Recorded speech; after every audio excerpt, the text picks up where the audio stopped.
Hello and welcome to another DC Corner. This is Ed Garrett for TMStash.com, welcoming you on October 26, 2014.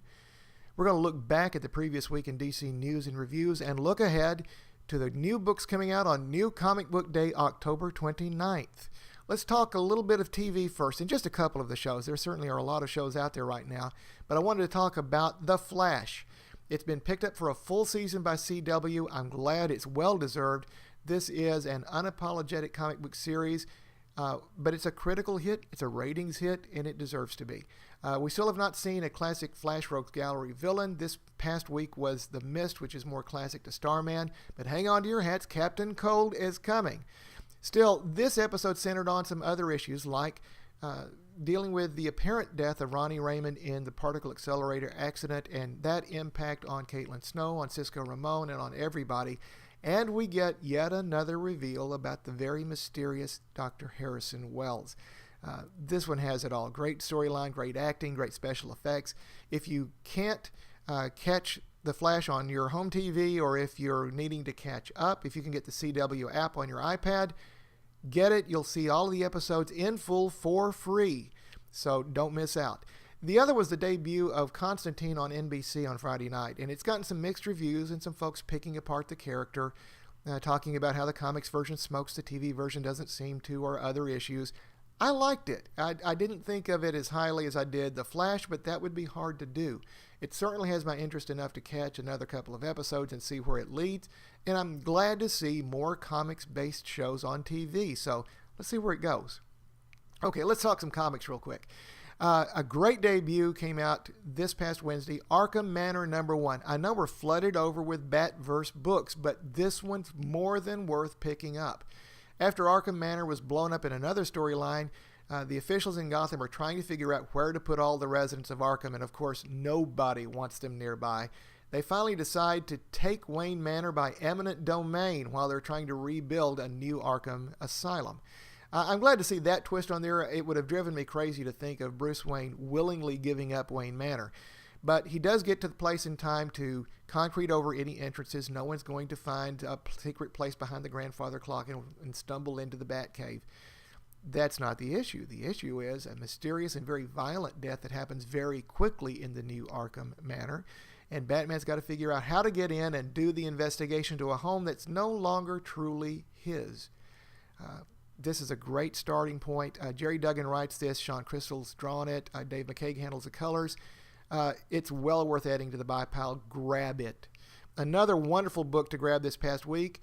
Grant Morrison having more fun in the multiverse with Multiversity The Just. And this one's set on Earth Me, where all of the great heroes have managed to rid the Earth of all of its threats, both on planet and off planet. There's really nothing for anyone to do.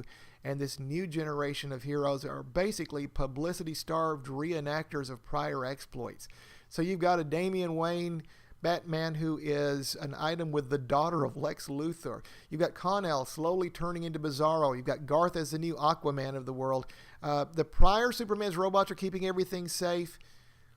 Nothing for our guys to do. But you do get things like Wally West as the Flash, Connor Hawke. You get Arrowette, Bloodwind, Jakeem Thunder, Impulse, several other characters who you don't see much of, if at all, in the New 52, including a group scene filled with a lot of characters, including one of my favorites, Max Mercury.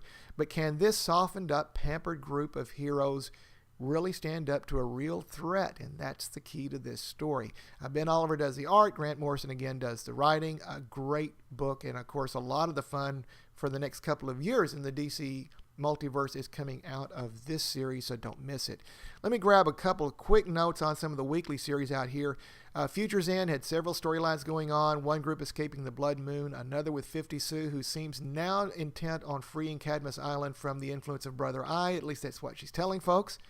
You have Superman finally rejoining a battle, although it may have been a tactical mistake to do so. At least Constantine thinks so. And you have Ronnie Raymond trying to reunite with Jason Rush to reform Firestorm. I can't talk now. And Jason will have none of it. So we'll see what comes out of that. Of course, there's one more bad guy with some bad plans that's revealed at the end of that issue. Earth 2 Worlds End. The fight continues against the Furies while the World Army continues its quote-unquote interrogation of Mr. Miracle. Red Tornado frees their wonders from Furies' war's control. that may not be enough. London and several other places are falling, but Jimmy Olsen may have the key to saving the world. We'll see. Batman Eternal, the Spectre finally lets loose, but that may be playing right into the hands of Deacon Blackfire. And Superman Ulysses has given up on this Earth and decides to offer the people of Earth a new beginning where he came from, but we'll see if anyone accepts. Now, that leads me to The Flash number 35, and I'm going to have some spoilers in here, so if you want to plug your ears for a minute, I'll wave like this when we're done, so don't worry, you can come right back. You have the big battle between the future Flash, Barry Allen, and the present Flash, Barry Allen, with the future Flash intent on killing his former self, believing that enough Speed Force energy will be let loose to heal the rift in the Speed Force. And in theory, he's correct. It's just that it involves murder to do it. You have the big battle going on, and they're joined by a future Wally West, who has been training for several years since getting his powers 5 years from now. So we don't know how much further in the future this is. And here's where the big controversy is. He sacrifices himself to save Barry. At least it appears that he died. And Barry is shuffled off to somewhere else, and the future Flash is left on our Earth. And that's where the storyline's really just heating up moving forward in the next few issues. That's caused a lot of controversy because we've barely gotten Wally West back, and now he's apparently died. Some folks are very upset. I would just ask my friends to relax a little bit because this is after all a future Wally. There's a lot of years left in this timeline, which may not even exist by the time we're done. This whole story reminds me of Doctor Who with all these timey-wimey kind of things going on. We don't know yet if he's going to stay that way or if it's going to turn around and be something better. So y'all can come back now. I still have a lot of hope for the series, and I am really enjoying Robert Venditti and Van Jensen's work with Brett Booth's artwork, true Flash fan doing that, and Norm Rapman on the inks and Andrew Dahlhaus doing the colors. Let's look ahead to next week. Besides Batman Eternal, Earth 2 World's End, and Future's End, there are a couple of books I want to key you in on. One of them I can't wait for.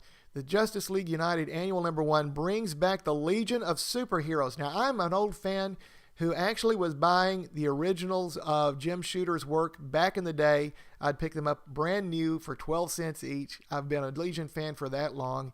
And, while there's been all sorts of iterations of the Legion over the years, I'm glad to see them taking another shot at it. These guys are coming back from a future that apparently has been destroyed. We'll see where the storyline leads, but the big thing is it's the Legion. The other one's a little sadder note, and that is Wonder Woman number 35 ends Brian Azzarello and Cliff Chang's run on the series. Supposedly, or at least hopefully, it will end on a very high note, but a lot of Wonder Woman fans will want to grab that book as well. Now, hopefully later tonight, we're going to have a more full Comics Week in review with our other reviewers from tmstash.com, where you'll hear not just about DC, but Marvel and all of the indies as well. Through the week, you'll also get some more podcasts on movies and TV from a couple of our other reviewers. But stay tuned for those. In the meantime, hang in there. We'll be back again next week with another DC Corner. This is Ed Garrett for TM Stash, and we'll see you around.